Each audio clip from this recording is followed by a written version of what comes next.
Nirvishesha Sunyavare Bhaskataris Visatarine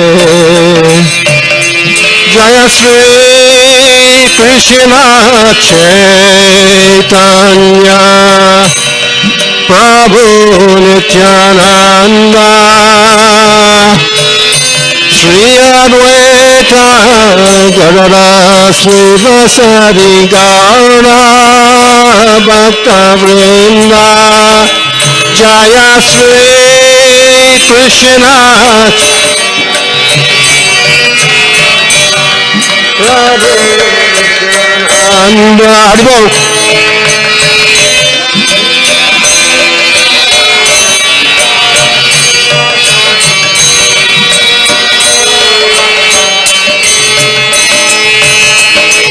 Hare Krishna, Krishna Krishna, Hare Hare, Hare Ram, Ram Ram, Hare Hare, Hare Krishna.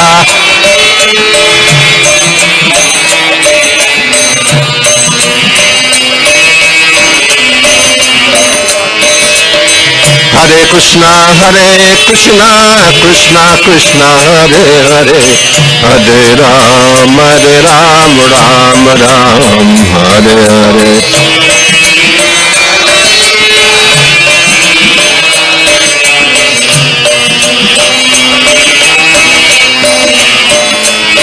Hare Krishna, Krishna Krishna, Hare Hare, Hare Rama, Rama Rama, Hare Hare, Hare Krishna.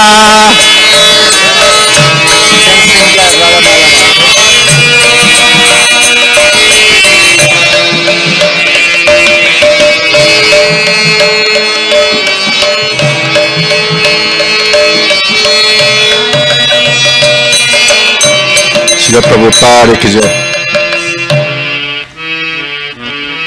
Jaya Radha Madhava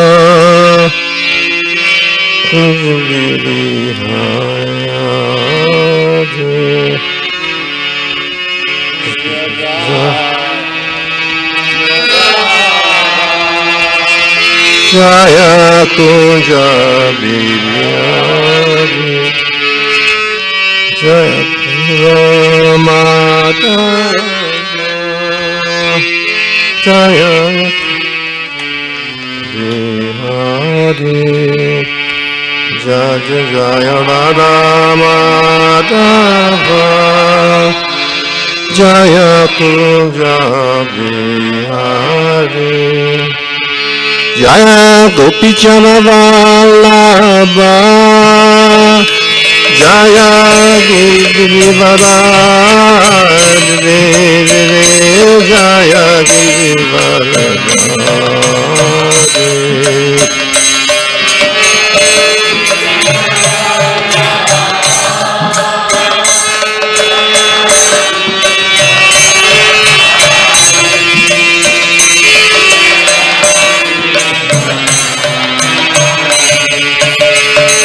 Jaya Gopi Jana Vallabha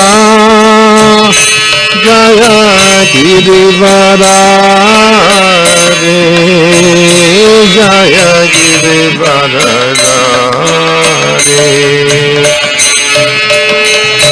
Jana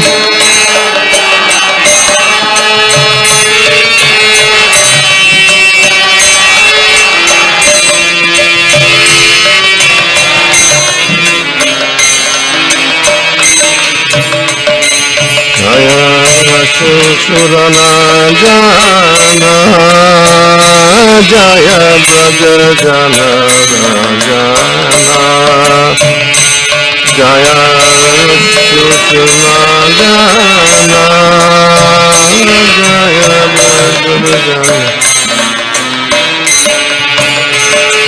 Jaya Jamuna Tiravalaskari Jaya Puja Bihari Jaya Jamuna Tiravanachari Jaya Kunja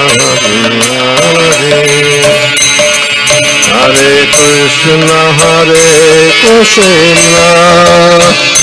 Krishna Krishna Hare Hare Hare Rama Rama Rama Hare Hare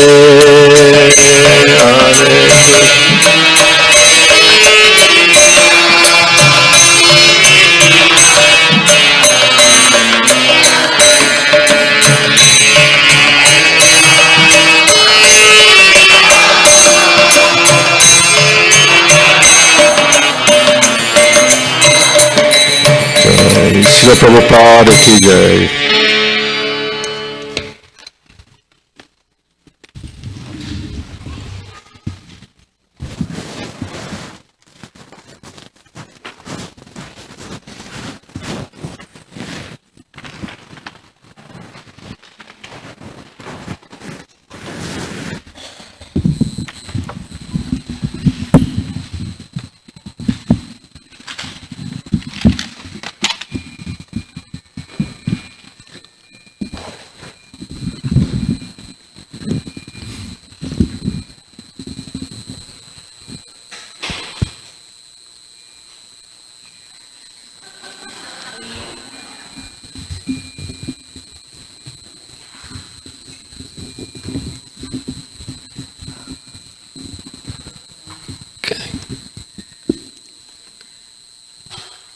Pretty fancy camera.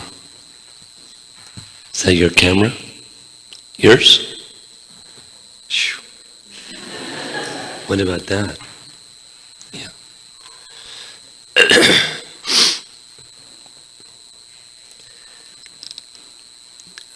I had a very interesting experience this morning. Whispering my japa.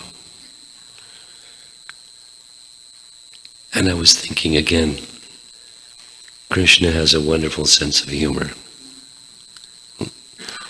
I wasn't exactly laughing, but I was enjoying Krishna's sense of humor.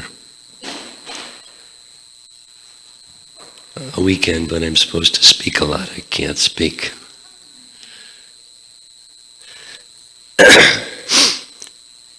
I'll try, same as yesterday, for those of you that weren't with us.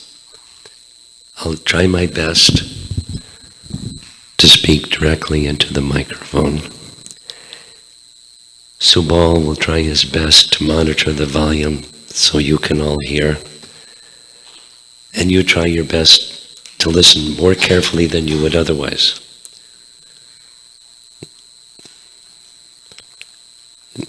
Krishna's humor can be matched by bhakti. So the topic yesterday evening is going to continue this morning. The topic of the connection between bhakti yoga and buddhi yoga. How they're similar, how they're in certain ways dissimilar, or they're specific. I think that's a better way to say. Bhakti means something specific. Buddhi means something specific. And at the higher stages of bhakti, they're inseparable. And even like the question-answer session, Krishna can guide the intelligence of even a fledgling how to come to him. That's what buddhi does. It guides us how to go to Krishna. So as you see, this is a verse from Kapila Dev's teachings to Devahuti. We touched on it a little bit because Dravida touched on it, so I followed. if those of you that were with us may remember, Dravida said there's another Ashtaka set of verses, 8 verses, in Kapila Dev's teachings. In chapter 25, it's Sadhu Sangashtaka, 8 verses in the glories of association with devotees. I forget what he labeled this Ashtaka, but it's 8 verses that are describing this fabulous question that devotees ask again and again, the how-to question, how to go from where we are to where we want to go. That's the Ashtaka. In the beginning of chapter 29, which very interestingly follows chapter 28, where there's a description of devotional service, Kunti says, paraphrasing to keep it very simple, Bhakti is pure. However, persons like me who are attached to the bodily conception of life and seeking happiness through bodily relations and such things, fruitive activities to help support and maintain our bodily relations. Some persons like me are influenced by the modes of nature. So is it possible for someone who's within the modes of nature to take up bhakti? And does that mean that bhakti then becomes contaminated? Because bhakti is pure. Bhakti can't be contaminated, so the answer is no. Bhakti cannot be contaminated, but bhakti can be mixed with the modes of nature. Something, he doesn't say this, but a very simple example is air is pure. But air has pollution. As we were coming from the airport yesterday, I was looking at the skyline of Chicago from a distance and explaining to Bhaktamich, it's not like this in China.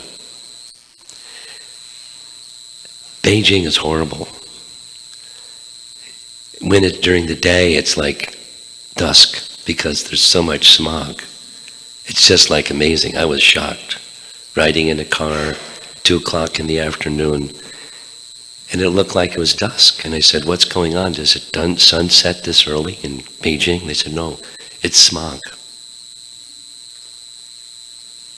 But it's not just Beijing, it's without the detail. It's horrific. I'm sure it has poisonous effects on the lungs, if nothing else, or the whole metabolism of the people of China. For what? Economic development. Progress. Leave agrarian civilization, which China used to have, not so long ago. People's Republic was founded on that basis. And then something happened. In any case, air is pure, but there may be stuff in the air. Bad smell, good smell. But air is colorless, odorless, tasteless. Air is pure, but air can have stuff in it. Similarly, bhakti is pure. But our consciousness, our mind, our senses can be influenced by the modes of nature. And there's not only one, there's 3, and there's combination. So, beginning of this chapter 29, Kapila Dev describes devotional service mixed with the mode of ignorance, with the mode of passion, with the mode of goodness. And then he describes devotional service that's unmixed. And similarly to what Rupa Goswami describes in Bhakti Rasamrita Sindhu are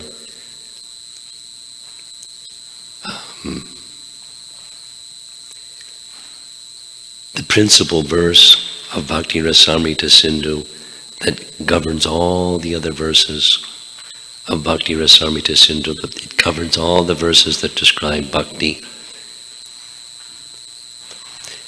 Bhakti is unmixed. And then there's the cultivation of unmixed bhakti, especially for those who are very fortunate to receive the teachings of Rupa Goswami in disciplic succession, because the teachings of Rupa Goswami are the teachings of Mahaprabhu, and the teachings of Mahaprabhu are the teachings of Srimad Bhagavatam, and specifically even in this section of Srimad Bhagavatam, these 8 verses, Kapila Deva is describing how to cultivate bhakti that reaches the stage of unmixed. You know, that question that devotees ask all the time. If not in every class, almost every class at the end, how do we go from where we are to where we want to be? And, you know, the how to. And then sometimes they say, you know, really, how do you do it? Like the rest of what you said is, we were just holding back the truth. We were telling a fib, and tell the truth, will you, Maharaj? You know, how do you really do it? So this is how you really do it.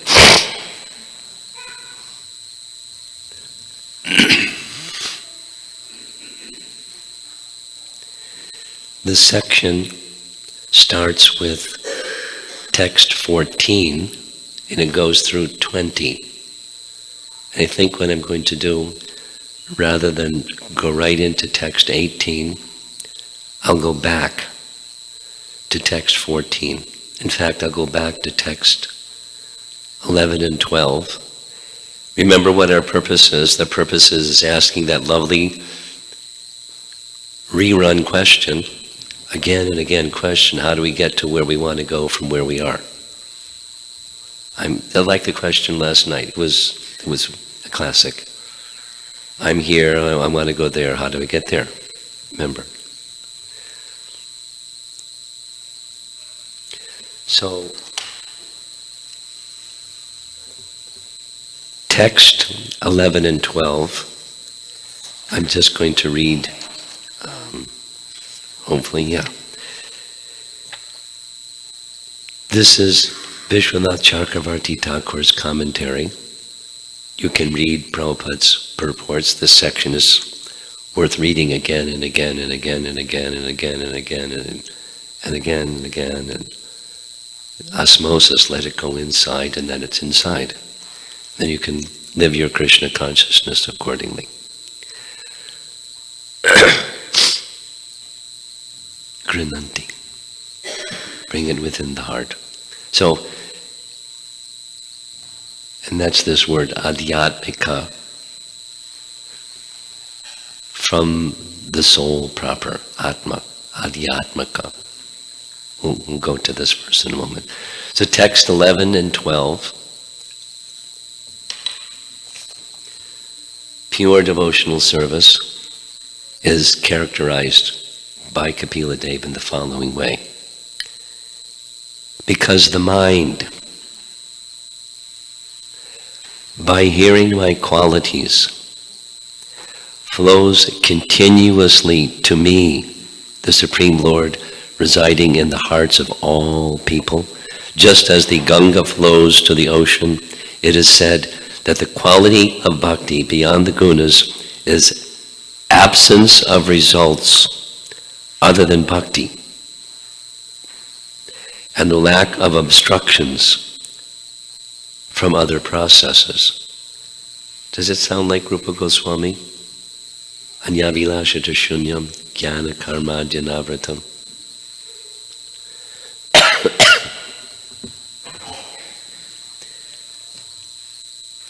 Vishwanath Chakravarti is very consistent in a number of ways in how he comments. He's a Rasika Bhakta,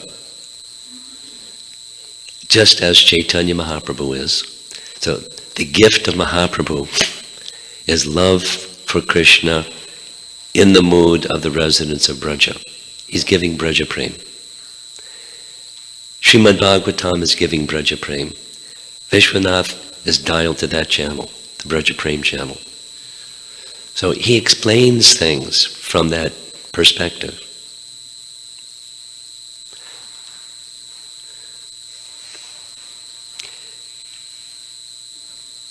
When we discussed yesterday the vibhutis of Krishna, we had some discussion.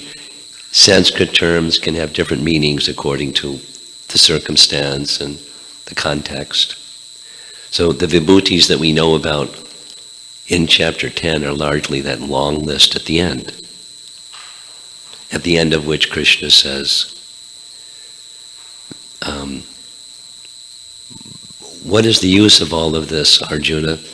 Because with but a spark of my splendor, I pervade and maintain the entire universe.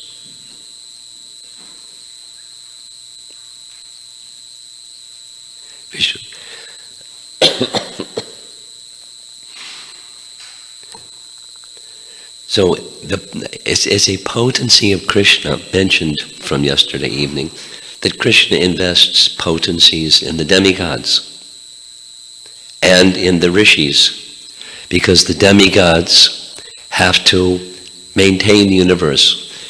That's a vibhuti, to maintain the universe. It's a vibhuti for sages to know whatever sages know. For that matter, it's a vibhuti for us to know anything that we know. But the superlative of those things, those are vibhutis.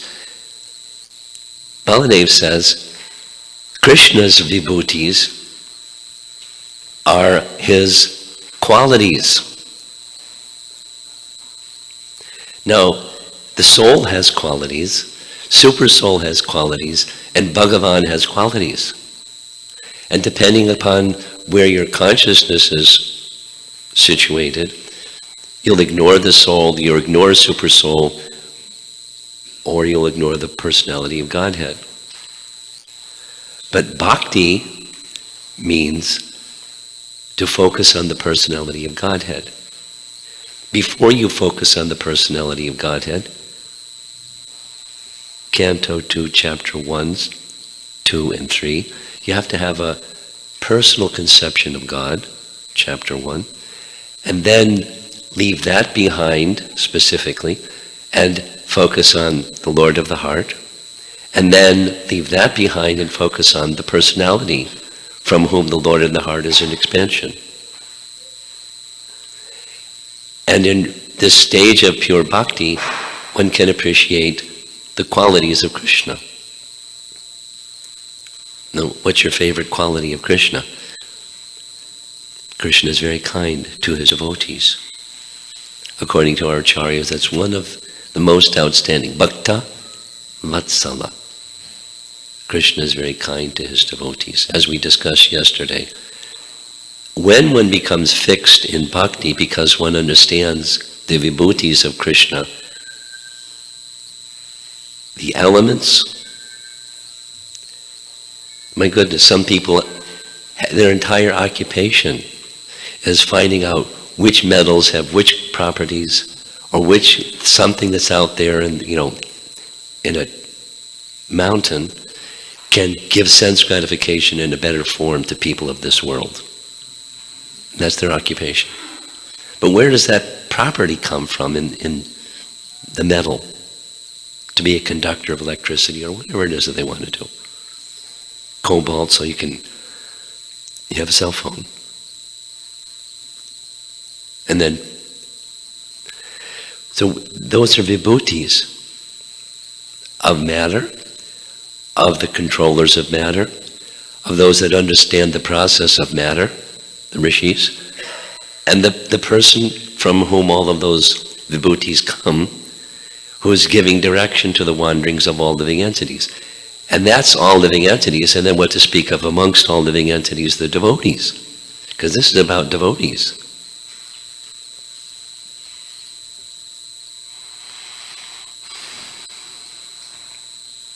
So the pure devotional service, I'll read it again. Because the mind, remember we heard yesterday Vishwanath saying, buddhi enters into the mind and directs the activities of the mind. If you don't have buddhi, your mind isn't directed in such a way that you'll go to Krishna. By default, it'll go towards sense gratification. You'll be an animal, a two-legged animal, unfortunately. Unless this good fortune comes, chapter 25 of Kapila's teachings, you get sadhu sangha. But this is taking it further. Pure devotional service, unmixed with the modes. The mind, by hearing about my qualities, again, Vishwanath is very consistent. Krishna's qualities are revealed by Krishna and the representatives of Krishna, and when one hears properly this adhyatmika, when we don't just hear for information's sake, but we hear for heart transformation's sake, to become closer to Krishna sake,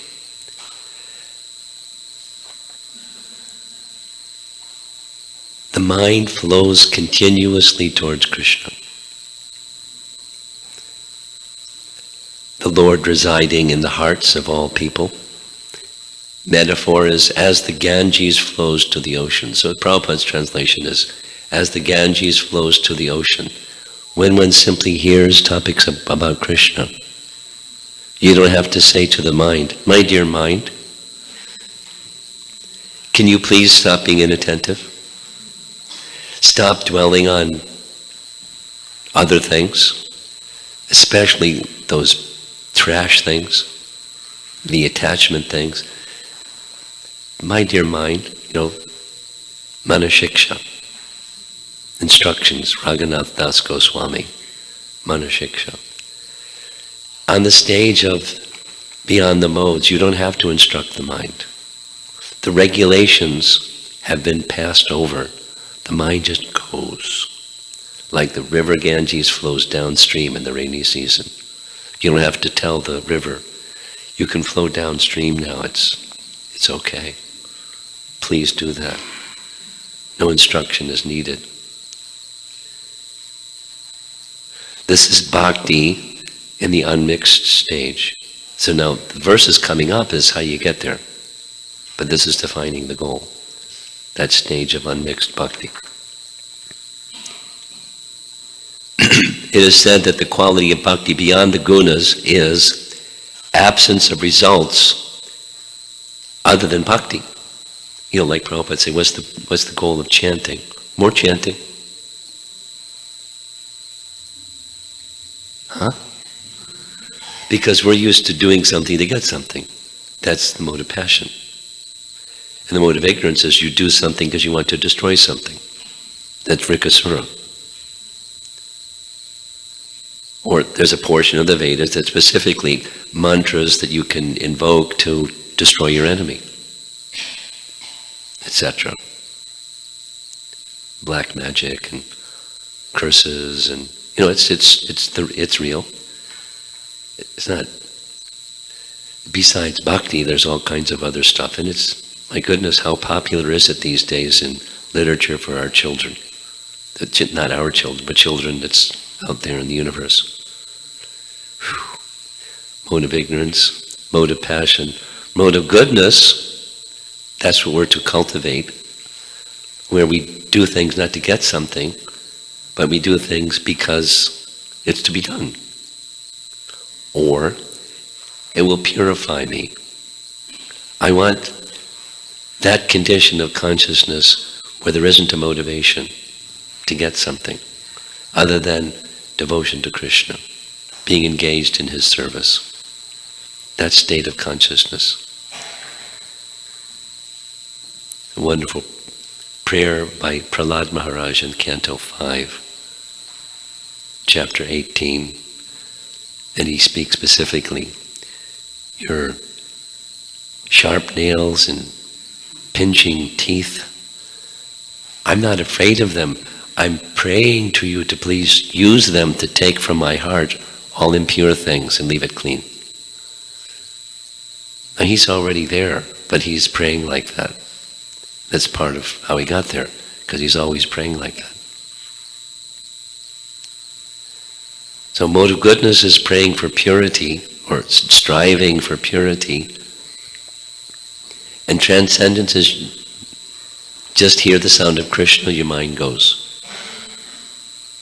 And when the mind goes like that, then Krishna supplies buddhi.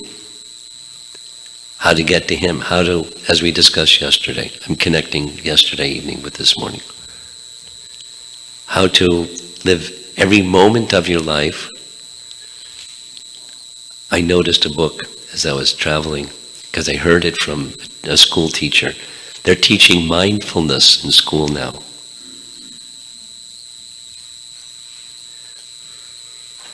I know somebody 10 years ago, they got fired because they taught yoga.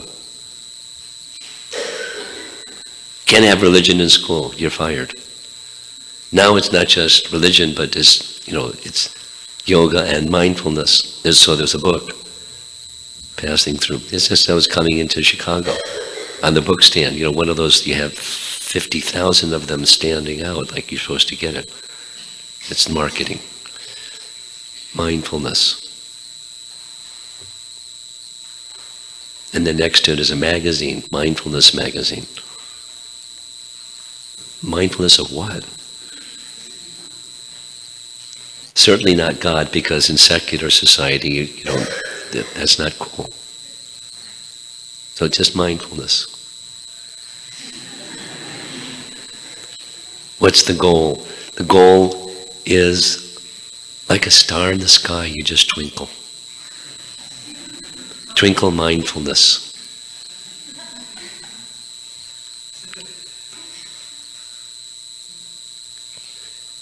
As they say, good Lord.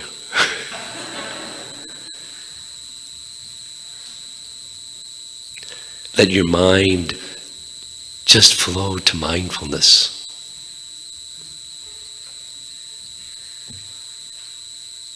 Good Lord.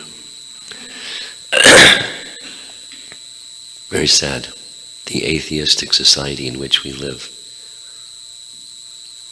The Bhagavatam wants to replace that with Bhagavan and Bhagavat Dharma. So now I'm going to go to text 14, just read Vishwanath's translation, then we'll come to 18, and then 19, 20, and that makes the 8. So this is the answer to that lovely question, how to go from where we are to where we want to go. And I can circulate this if whoever would like it. Text 14. This is Vishwanath's translation, not Prabhupada. The highest state of existence is called Bhakti, by which one surpasses the 3 gunas and attains prema for me. So the preliminary stage, Mam chayo vyavicharena bhakti yogena sevate sagunan samatityaitan brahmabhuyaya kalpate. Bhakti is from the platform of transcendence. At once, so in Vishwanath's commentary, he says, one who is performing bhakti does not need to strive to go beyond the modes, because that's already included. Rather, what bhakti can give, rather what bhakti can give is prema. And it's something similar to Haridas Thakur describing the glories of the holy name. To say the holy name gives liberation, or to say that the holy name relieves one of karma, that's just a reflection of the holy name. That's abhas, nam. But Shuddhanam delivers prema. And with that prema, then Krishna reciprocates and gives buddhi, so that at every moment the mind is going to Krishna. And whatever the circumstances, good fortune, ill fortune, or in transition between one and the other. Life has those three phases. Time moves things, and buddhi directs the soul to Krishna through all those things. We need not strive for this configuration of duality instead of that one. We should strive for attachment to Krishna. Okay, text 15. The mind. This is how you get there.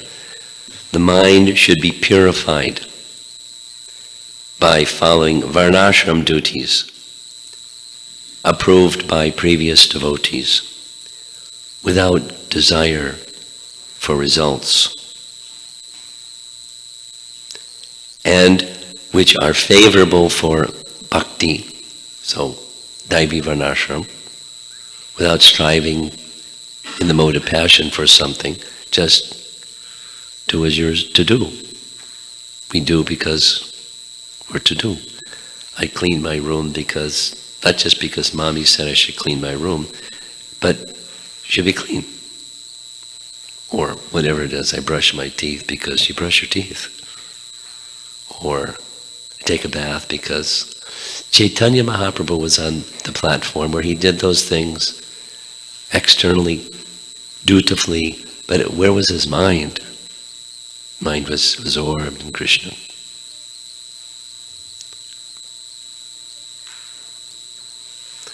And by always performing powerful panchatrika deity worship with the best choice of items and without unnecessary violence.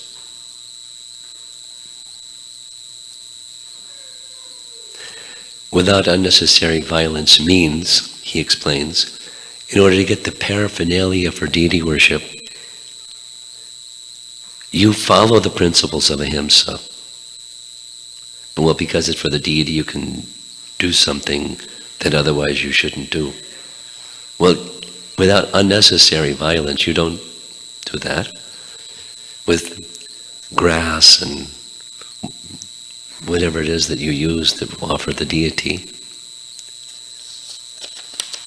you're conscientious of minimizing violence. That's the mode of goodness, but it's the mode of goodness, ahimsa, which according to Buddhism is the primary principle of Dharma. It's just a mode of goodness principle. I mean, it's an important one, but it's a mode of goodness principle.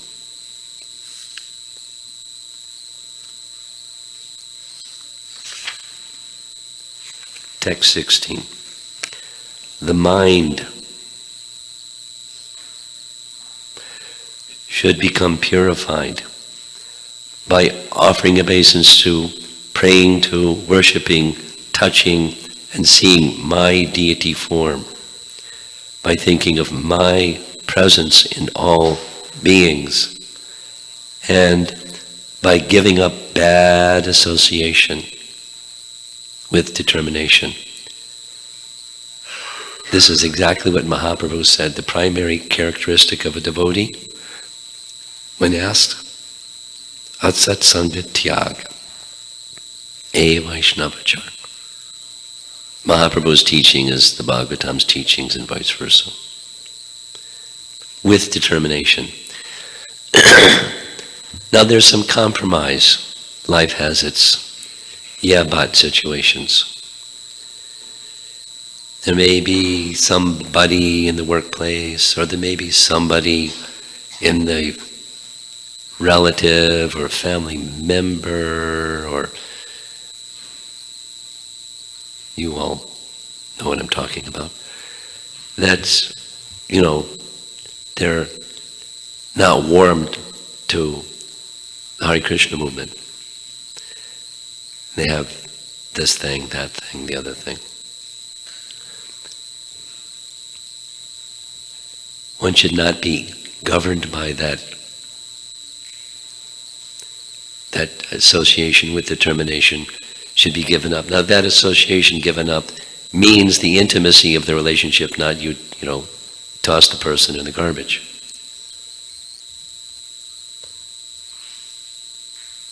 We'll carry on. There's a lot to say about each one of these. Text 17, which comes just before this one. The mind should become purified by greatly respecting the great devotees, showing compassion to the unfortunate, being friendly to one's equals, and by following yama and niyama of Ashtanga Yoga. Now this is Kapila.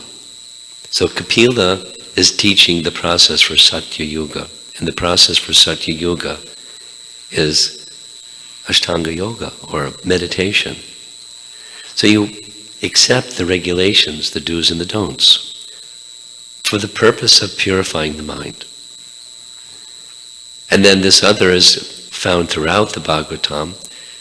How do you relate to the Lord? How do you relate to the devotees? How do you relate to peers? How do you relate to the innocent? He's already spoken, what do you do with those that aren't innocent? They're bad association. You carefully. They're averse to Krishna Bhakti, or averse to the method of Krishna Bhakti that Chaitanya Mahaprabhu has come to give. And they have some, whatever they have, objection, issue, complaint, something, and want to chop your legs. So that's not, we can respect those people. We don't intimately associate with them. We don't intimately associate means in the soul's journey to Krishna, seek their guidance. How should we make our journey to Krishna more effective? They're not going to be able to give proper direction. We're courteous. We're respectful. We're respectful to all living entities. But we don't enter into those kinds of discussions with those people. That's the idea.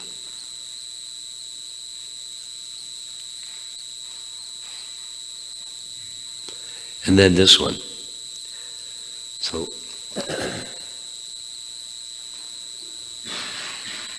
if I had a voice, I'd like to chant the verse with you. But instead of doing it responsively, let's say it together. Adhyatmika anushravanam nama sankirtanachame arjavenarya sangena nirahankriyaya tata. Different melodies all at one time. That was interesting. We'll do it responsibly. Adhyatmikanu shavanan nama sankirtanachame arjavenarya sangena nirahankriyaya tata. Oh, that was much better. Very interesting translation. Listen carefully. You'll find Prabhupada's translation is different, but I like this one. The mind should become purified by continually hearing about the good and bad qualities of the antakarana. Now the word antakarana is not in the verse, but it's a term that Vishwanath uses all the time, again and again. So the meaning I've found is relatively straightforward and simple.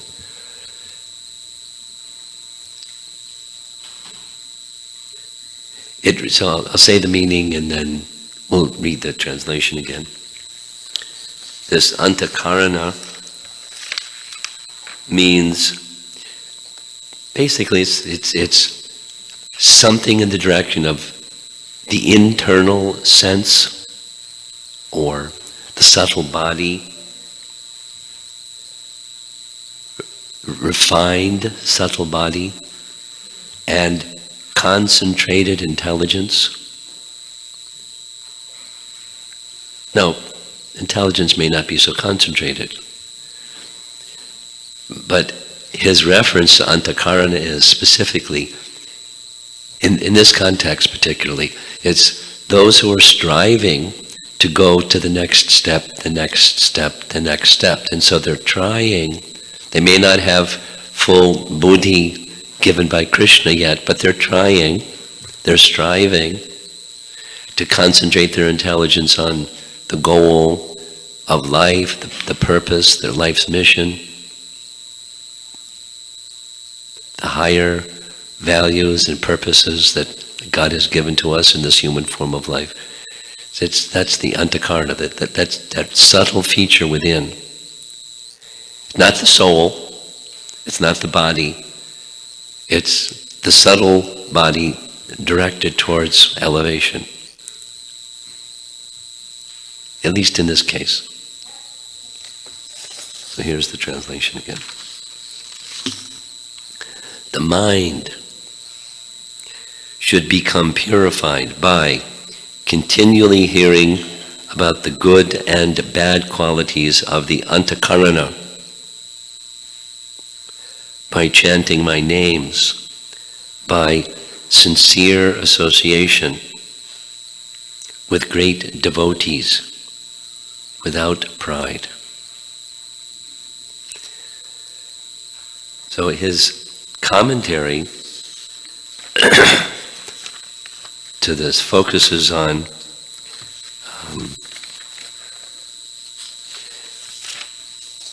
same thing as what he said in chapter 28, that the process of bhakti is based on hearing and chanting. So we're the hearer, hearing from the right sources, hopefully, and hearing from the right sources, what should be the purpose as you're hearing, like right now, or when you're in your home and you're hearing a class, or you're reading Srimad Bhagavatam, or whatever you're doing, it's in that receiving position. He says that the function should be to take that light, that let it illumine inside, this antakarana thing inside, this refined and concentrated intelligence thing, and see qualities and faults, guna and dosha, quality and faults. Not just the faults, but the quality. So quality means, the way that I'm accustomed to speaking this is, it's important to understand what are those gifts that Krishna has given you. I was just sharing this with somebody recently. What are those gifts that Krishna has given you? What is it that when you do this in service to Krishna, it gives you strength? It may not yet be fully matured or fully purified like gold, but gold is made pure by putting gold into fire, and the impurities are driven away, and it leaves pure gold. So what are those things that give you energy or give you strength? Understand what those things are. Have it become illumined, not just by, in part by what you feel and examine, and others may also see in you, but also through the hearing process, this Bhagavad Dharma process. What are those qualities within me that Krishna has endowed me with that give me Spiritual strength, bala, enthusiasm, and doshas. What's inhibiting that? Or some other areas of my devotional service where I know it's not so strong. Or I know that I dilly-dally over there and waste time when I could just be doing these things that are for Krishna's pleasure instead of dilly-dallying. Or go further out in things that are, borderline. Or even things that are, off the playing field. That are not prescribed. Or keep going, things that are in the category of deviation or sinful, and because of past involvement in matter, the mind tends to go to those things instead of to Krishna. Especially when you put your hand in your bead bag. One devotee told me, actually 2 devotees told me, as soon as I put my hand in my bead bag, my mind starts to go. Take my hand out of my bead bag, I'm more peaceful. What do I do? I know the goal, but I'm way down here. So, with faith in the process, you put your hand in the bead bag, and with faith in the process, you carry on the process. And this, exactly, you continue the hearing of the holy name, and hearing of the scriptures, and hearing from those who are guiding you in Krishna consciousness, and so forth. And the advice of this verse is the mandate to get from where you are to where you want to go. That hearing is for the purpose of seeing where the qualities and faults are in this refined and focused intelligence, how to get to Krishna. At least I'm trying. That's the clearing stage, I'm trying. This other thing is going on, but I'm trying. That hearing is exactly as we discussed yesterday. That hearing has the potency to carry you beyond those shortcomings. Whatever are the attractions for the impermanent. The potency is there in the bhakti process that starts with Shravanam Kirtanam to carry you beyond the contamination. Please understand, I'll say it for the 4th time, Kapila Deva is giving the answer to how you get there. So this is a very important instruction. I like this verse particularly. I've spoken about it so many times. It's become one of my favorites, these days at least. So that's this first line, Adhyatmaka Anukarana. Those of you that took the Tattva Sandarbha seminar, you heard a little bit. I didn't go into it exhaustively because it's a little much. Adhyatmika, Adidaivika, and Adibhautika. No, in ISKCON we're used to hearing of those terms in terms of kleshas, the miseries that come from the body and mind, the miseries that come from other living entities, the miseries that come from disturbances in nature, daiva. That's an application of those terms, but there's another application. There's multiple applications. It's a core terminology found not just in Bhagavad Gita and Srimad Bhagavatam, it's found in the Vedas. Without repeating all of that, Adhyatmika specifically is the soul. The soul is covered by gross and subtle bodies. So it can also mean those things, miseries caused by my mind. But the Adhyatmika Anushravana means Shravana is hearing, Anushravana is following the ways of the great souls, because it's in the verse. We hear from the heart or hear from the soul with this introspection that says, where's the qualities and faults in this antakarana, this thing that's not me, but I think it's me.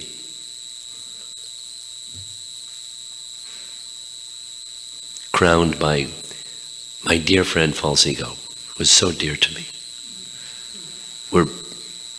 We embrace each other all the time. It's very dear to me. He embraces me a whole more than I embrace him. But we're really close. False ego. And then the mind and material intelligence that helps the mind fulfill the desires in the mind, driven by false ego. So, when one is on a spiritual path, then there's search for happiness, or search, at least in the language of Bhakti Siddhanta, search for truth, with a capital T, search for God, mindfulness.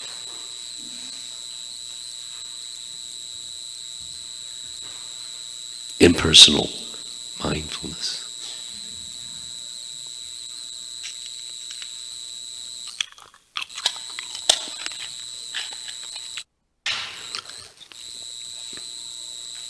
Search for the truth.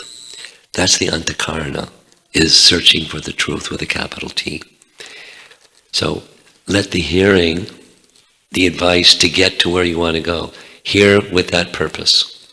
Now at the beginning, we're hearing, to sort out things, this from that. And then we get, this is my experience in my own life and in guiding others. We call upon the education methodology of putting information in your information basket. We try, the purpose of discerning this from that is so I can say, I get an A. I now know this from that. Just ask me.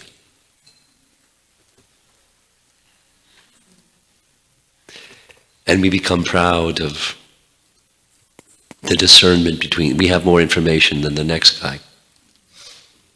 Or even beside comparing ourselves, I feel a sense of accomplishment. Now supposing somebody has that, they look inside and engage in the process of hearing and they recognize, I have this tendency for wanting recognition. If I get recognition, I feel fired up. If I don't get recognition, I feel discouraged.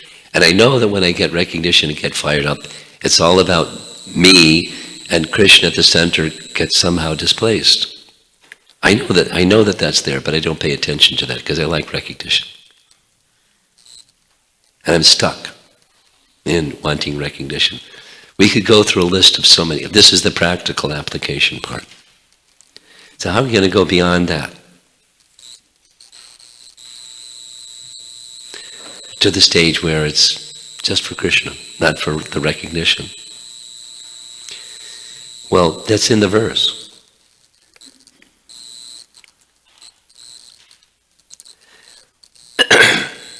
To perform, this is his commentary, to perform bhakti using the antakarana, one must hear about its good and bad qualities, understanding one has bad qualities like pride or like craving for recognition or whatever. One can conquer those bad qualities by worship of great devotees. And that's in this Arya Sangena. That connects back with chapter 25, Sadhu Sangha Astaka.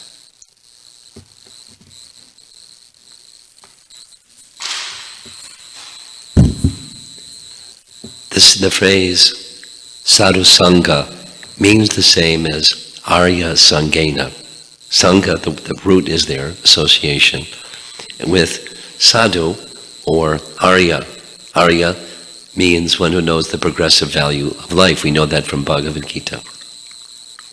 Those they live their life that way. They not only know, that's who they are. They live their life. What's progressive value? I know what the goal of life is. one who knows the goal of life, and they don't do anything else. What's the goal of life? To be in one's service relationship with the Supreme Lord.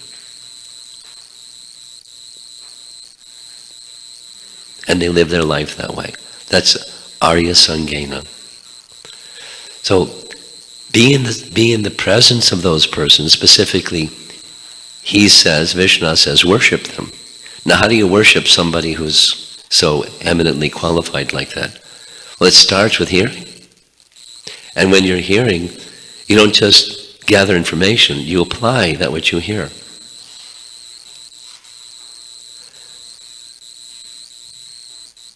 I'll give a few examples.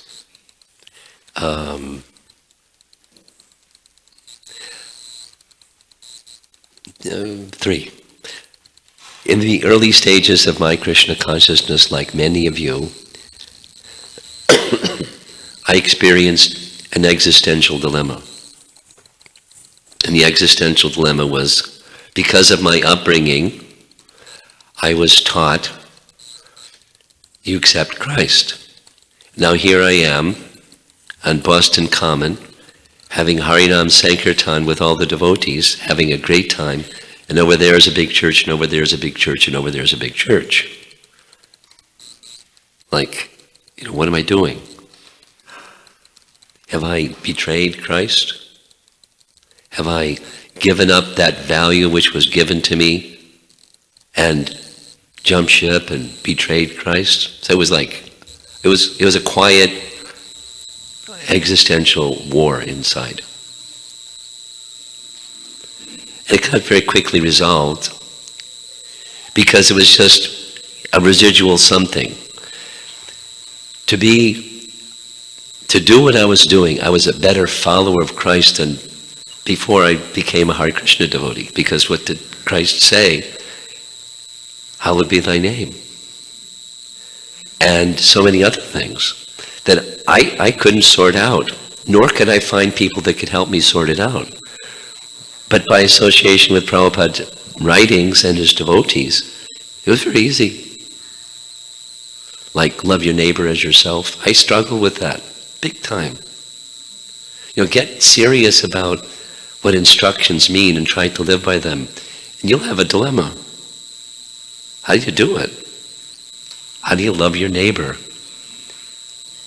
when they do bad stuff? Quite honestly, I don't. Because they do bad stuff. They're mean. And particularly, I really didn't like bullies. And I'm supposed to love them? Forget it, I can't do it. How can I do this? And I went, to a priest. I will spare you the anecdotal stuff. No answer. No answer. It's there in the teachings. They could have just given me the teachings. Hate the sin, not the sinner. Oh, how do you do that? We just pray a lot. Prayer is very powerful. Prayer is directly, but without proper sambandha again, how are you going to do it properly? We're so fortunate that we have guidance of our founder Acharya and his wonderful Bhaktivedanta purports and giving us the message of these previous acharyas, so we know how to get from where we are to where we want to go. Just as Vishwanath is doing here. So that's Adhyatmika Anushravana. From the position of the soul, you hear the message that tells you where your antakarana is situated, qualities and faults. Work on, develop those qualities. Get strength. And take that strength and apply it over there where there's less strength. Not fanatically or beat yourself up or any of those other things.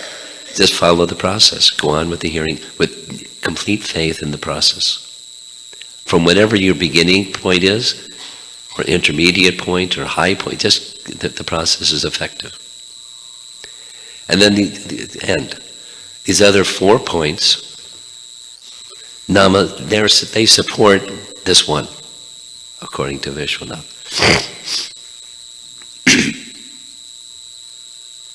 Nama Sankirtanat, chanting the holy name.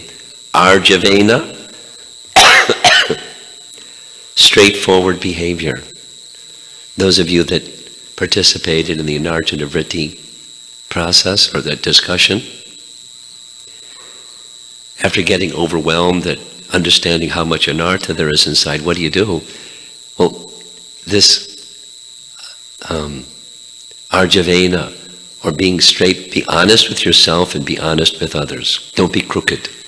Because one of the first symptoms of impurity of heart is you're crooked.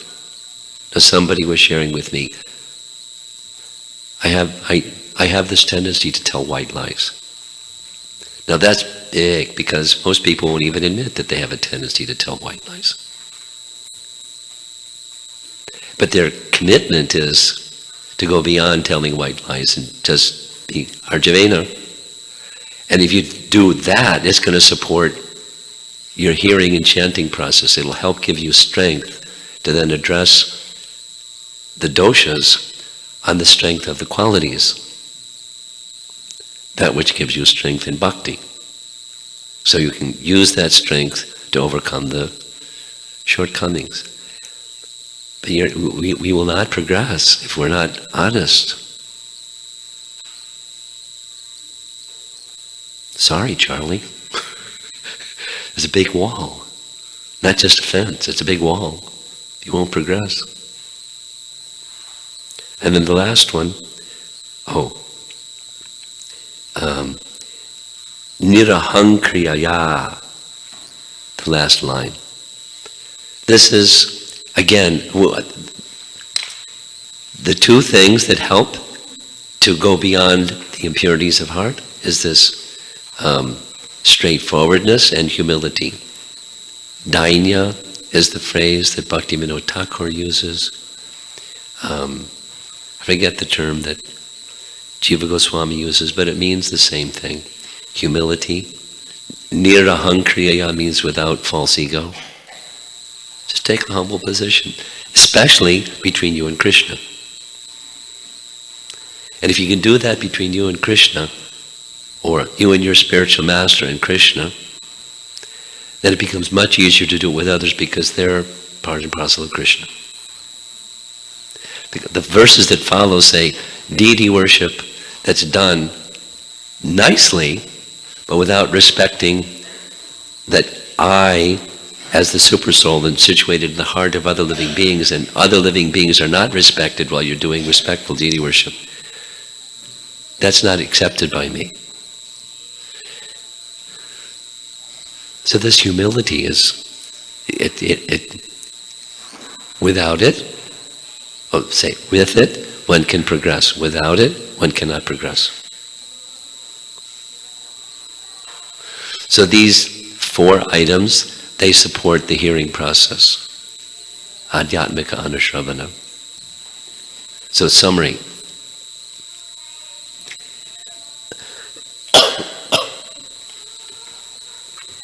How to get from where we are to where we want to go and receive the direction of buddhi, spiritual intelligence from Krishna, how to act properly and make the right choices and everything in such a way that we'll get to Krishna. This is part of that process and a very essential part. Associate with devotees, Arya Sangena, and in their association, hear topics of transcendence with the purpose of recognizing qualities and faults that are within, exercising in the areas where there's strength, borrowing from that strength to help in the areas where there's not so strong or weak.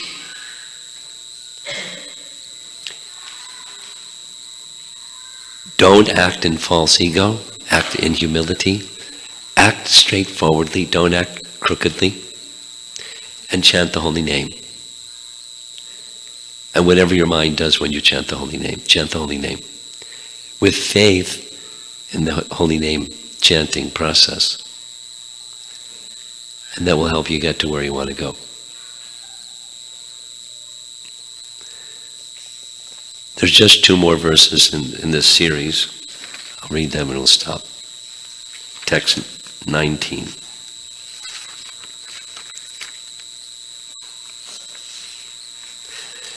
Being purified by the above methods, the mind of a person engaged in serving me quickly attains the perfect form of bhakti. That's because buddhi guides the bhakti, consisting of actions such as hearing my qualities, which is none different from attaining me. It's like name is not different than Krishna, but we don't realize it. But in this advanced stage, when you realize by hearing the qualities of Krishna, Krishna is there.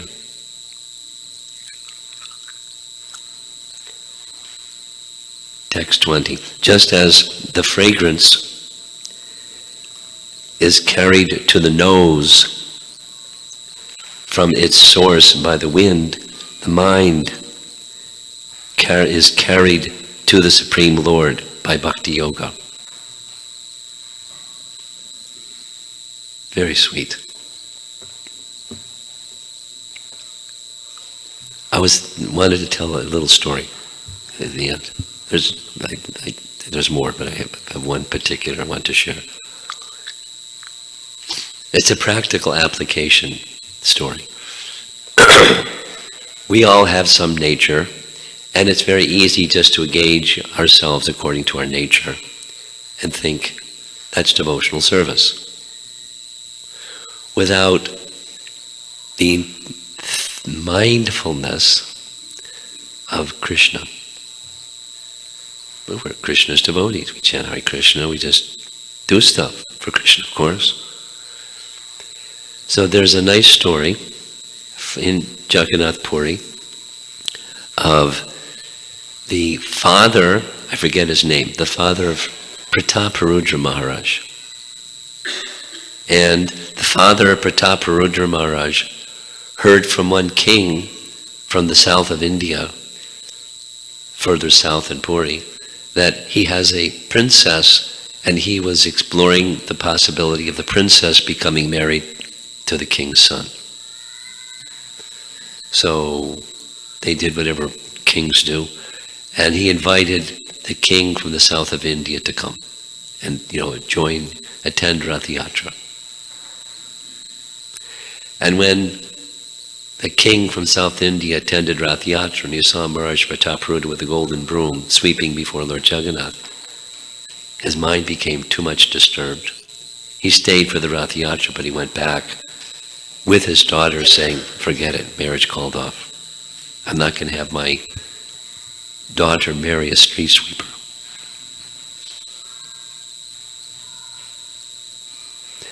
So the king became very angry. He's serving Lord Jagannath and he's calling him a street sweeper. So he took his whole army and challenged the king to battle. And he was defeated. And he came back to Puri. He wasn't killed, he came back with less than the army he left with. And went before the temple of Lord Jagannath and prayed. What happened? And that night, I'm shortening the story, that night he had a dream. Lord Jagannath appeared to him and said, you didn't come and pray to me before you went to do my service. You just went off thinking in a rage, oh, my son has been offended. And my thought was there, but you didn't carry me. And so, you want independence, you've got it. Oh. So we went to Lord Jagannath the next day. And for hours prayed to Lord Jagannath. Essentially saying, this is for your honor, it's not mine. And he got this premonition, take your army again, battle number 2. So he's heading for the kingdom of the king that called his son a bad name. In the course of their travel, they came to a marketplace where the man at the marketplace said, oh, here's your clay pots and here's your vegetables. because they went to the storekeeper to get some clay pots and some vegetables. He said, well, how come you're offering these to us and we should pay you? He said, no, no. 2 men came as the advance party, one black and one white. And they gave payment advance, saying, you'll be coming soon. The king said, can I see that payment they gave you? And it was jewels of Jagannath that the king had given to Lord Jagannath. He did the math real fast. 2 plus 2. And he felt very clearly that the mistake was not just acting according to his chivalrous spirit as a king. We all have our spirit or our nature or whatever that is. Some like this and some like that. Some like to sing. But don't just sing nicely. Sing for Krishna. Don't just, whatever it is, cook nicely. Cook for Krishna. Etc. And then beyond vibhutis, where in order to manage nicely or cook nicely or sing nicely, some opulence Krishna can give, no problem.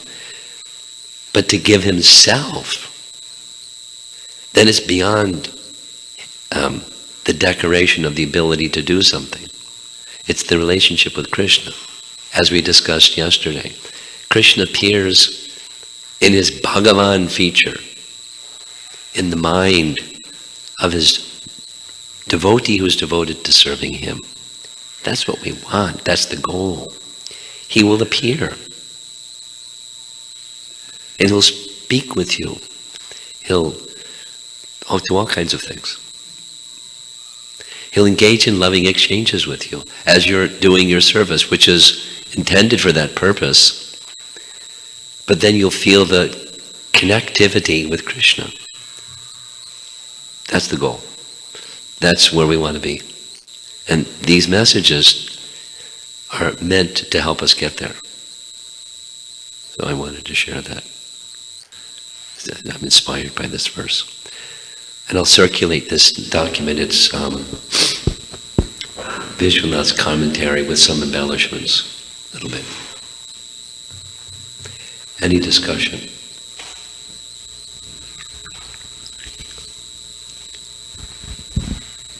Could you hear okay with my froggy voice? Okay, good.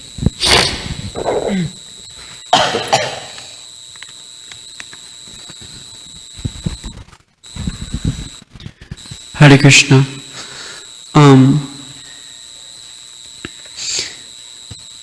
Though we're taking we're taking shelter in the hearing process, when we're bringing it to practical application, we're exercising a lot of, I think, acute intelligence, or we're attempting to. And my question is, how to sustainably maintain that? Because one may feel that they're floundering a bit from situation to situation, or...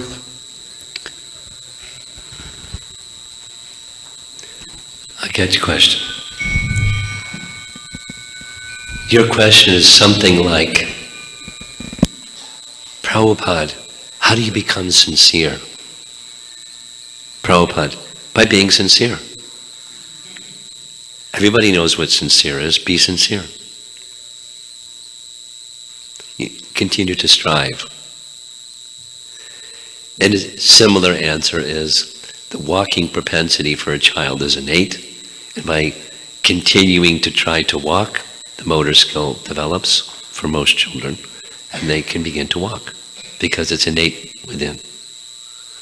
So same, with the faith that this capacity is innate within, you continue sincerely to act in a way that, the fruitive thing is, so I get the goal. And if you get the goal is then generally in terms of something. I want less misery, I want more happiness, I want some recognition, I want a title, or some kind of garbage.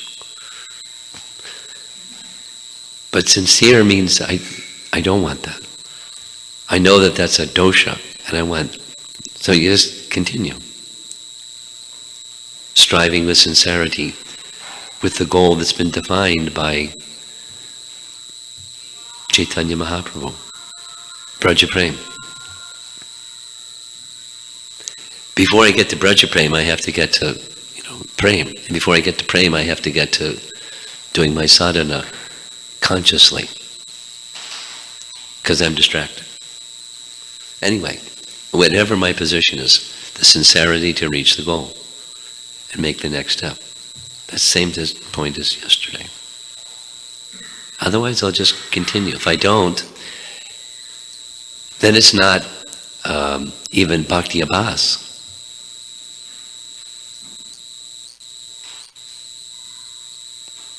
Or nam abhas. I'm a pretender. So, let me strive. And, sincerely strengthen that, as the phrase is here, with determination.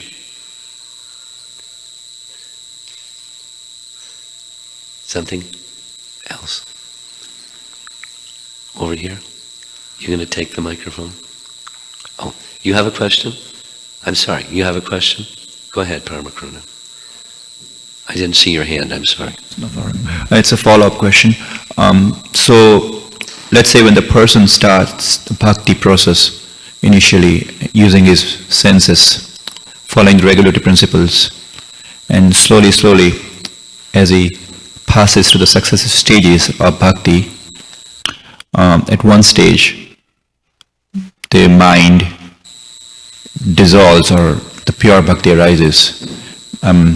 So how can the buddhi directs the bhakti? Because it seems like that even in the higher stage. How can the buddhi do what? Directs the bhakti, because because you're using spiritual senses and a spiritual mind, and it's driven by spiritual intelligence. That is because of bhakti, right? Because we are following regulatory principles. Well, you're describing a stage where the mind becomes dissolved. That's a very advanced stage.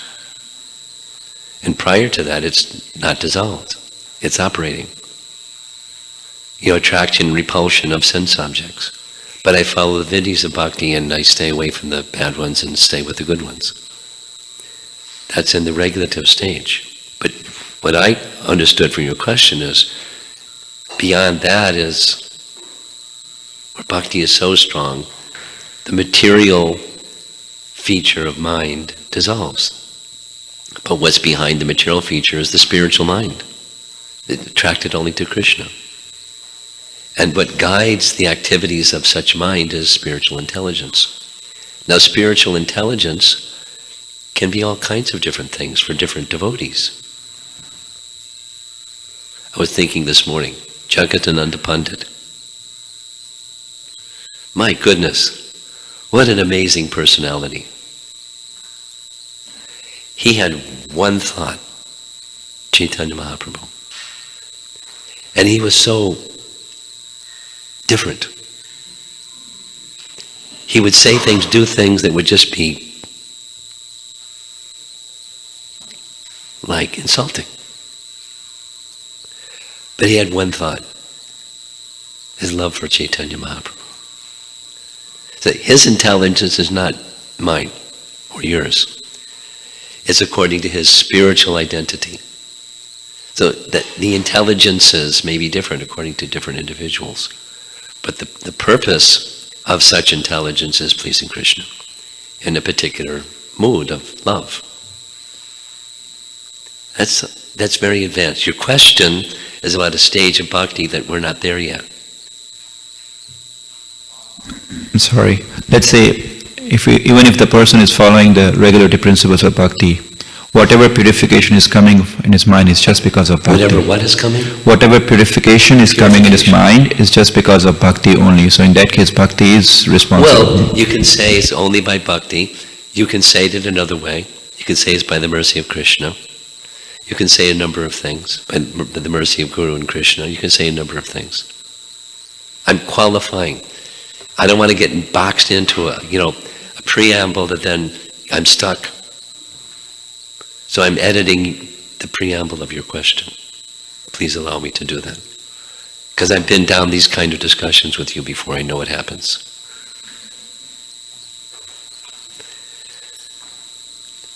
Krishna is the purifier. However, He's the supreme pure.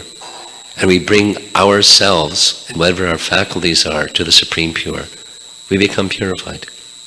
The principle is simple.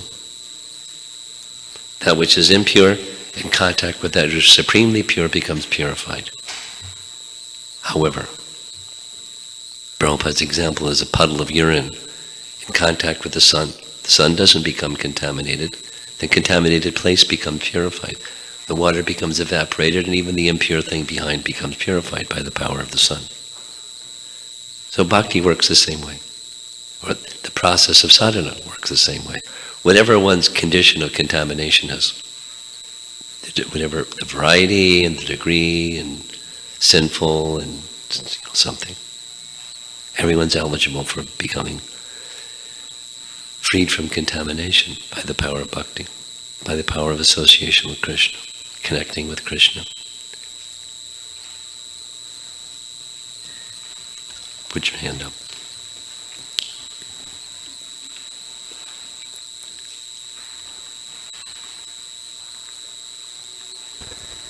Thank you, Guru Maharaj. I am trying to understand how to take strength from the qualities and apply to address the doshas. Like, what does it mean to take strength from? What does it mean? Like, how do I do? Like, because I get carried away by those strengths. Just like it's a different. It feels like it is not giving me strength when I just address what. Well, two things. Humility. And the moderator for humility is the mood of service. That strength comes from Krishna, it's meant to be used in Krishna's service. So part of my service is to be able to come before Krishna pure. Over there are some doshas.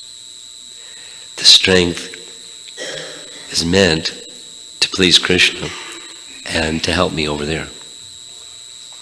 It's Krishna's gift to help me overcome my weaknesses. Otherwise, it's pride. And then I get lost. So the counterbalance is humility. And the driver of humility is service, humble service. Okay? Yeah.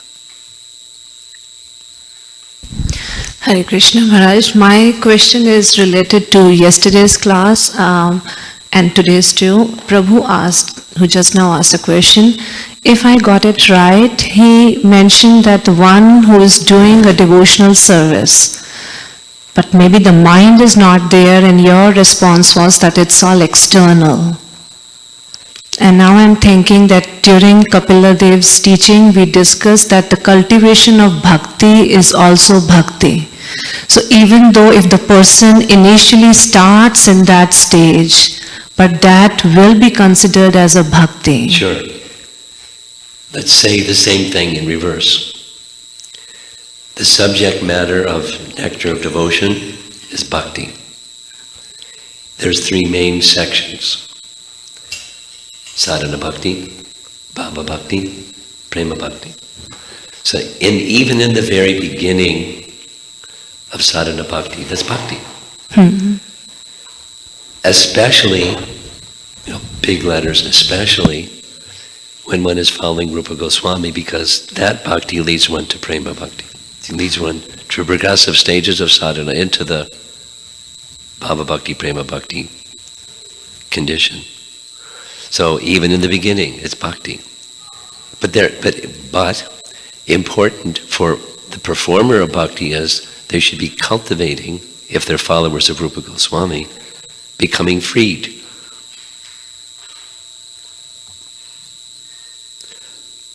from the lower tendencies, lower modes of nature and lower influences and greed and lust and so forth.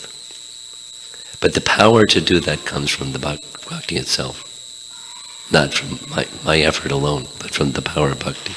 Does that answer your question? So that means when somebody is doing a devotional service, even though they are not there, Yeah. then that is also bhakti, right? Yes. So Yes. It's mixed, but it's also bhakti. People come in the temple and they're just curious or whatever.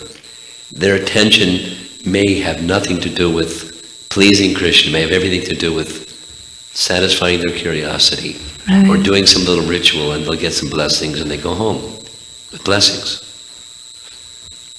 So, it's a Kanishta Adhikari is a very substantial number of people that come to temples. They're not interested per se in pleasing Krishna. They're interested in getting blessings so they can prosper. Very common. that is bhakti, That's sorry. bhakti. That is bhakti. It's in yeah. a low stage. Lower stage. Prakriti bhakta. It's bhakti. And the intermediate stage is when one cultivates what's beyond that. And that requires association. And hearing is the key thing in association. And then letting that message go in and then striving to apply that message in my life. Not just hearing. Trying to apply. And initially maybe just hearing, but come to the stage of trying to apply. Paramarupa, you have something? I don't think that'll be our last question.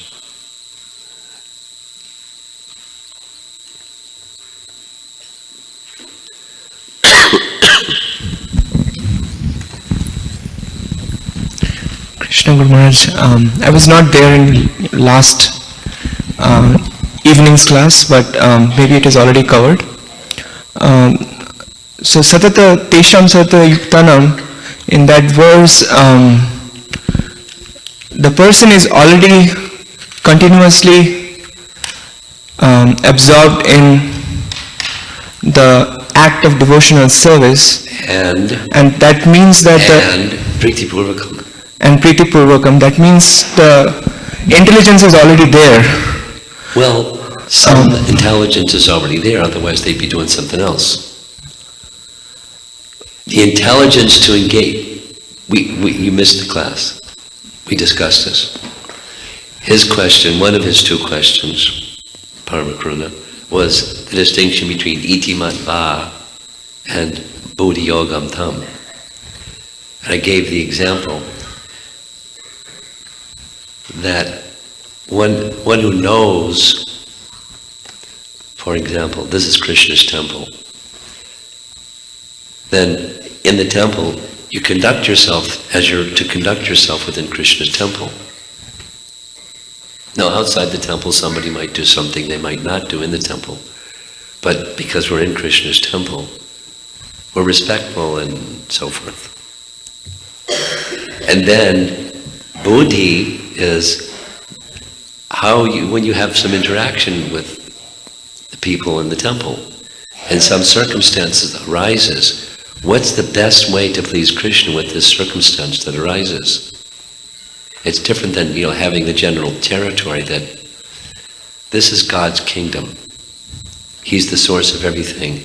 It belongs to Him. I engage myself in devotional service.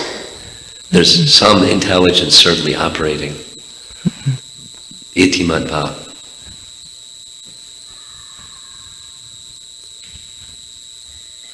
And then the details of how the moment to moment, guiding the activities of the mind and senses.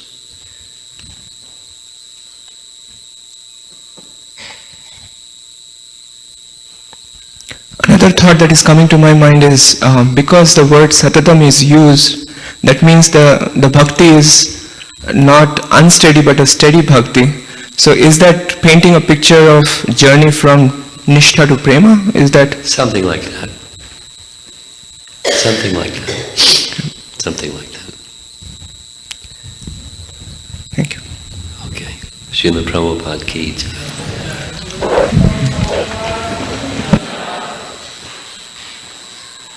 Oh.